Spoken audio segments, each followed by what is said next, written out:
गाय का पाचन प्रणाली अद्भुत होती है, जिसमें 4 खंभे होते हैं जिन्हें जंगली खाद्य को पचाने में मदद मिलती है।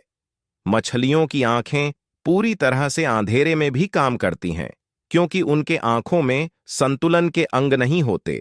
शेर के पंजे नुकीले होते हैं, जिन्हें वह अपने शिकार को मारने के लिए इस्तेमाल करता है।